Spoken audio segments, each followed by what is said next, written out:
17 Republicans joined Democrats in passing a bill extending Affordable Care Act subsidies for 3 years. So now it is up to the Senate to decide what's next.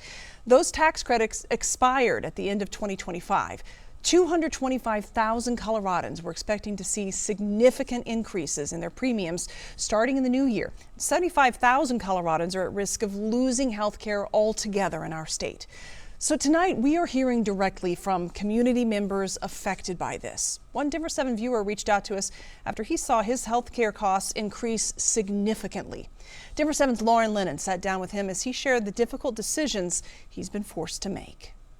The new year is usually met with excitement. I felt like all hope was lost and like I was going to meet my demise in 2026. For Andrew Ellis, one of the millions of people relying on Affordable Care Act subsidies, it was quite the opposite. I thought that 2026 was going to be the death of me. It was a life or death decision. Am I going to pay for insurance or am I going to pay for rent and food? In October, Ellis was notified the cost for his current health care plan would go from $18 a month to $650. Nobody could tell me why. Nobody could tell me why this went up to $651. I'd been quite used to a very manageable premium for years now, and then felt like the rug was pulled right out from under me. It wasn't until he contacted a broker that he'd be able to get that cost down to $66 on a different plan. But his new price still nearly 4 times what he used to pay. I'm looking at food pantries and stuff to make up for the extra, because it comes directly out of the food budget. This doesn't have to be like this. I think what we're seeing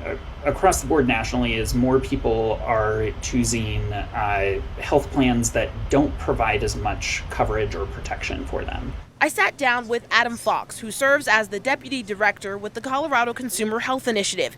He said many are in the same boat as Ellis. Even if people are able to keep their coverage without the enhanced tax credits, I think it's really important to think about the trade-offs that they're having to make to do that. It means that they're going to have far less in their pocket to cover food or rent or other needs.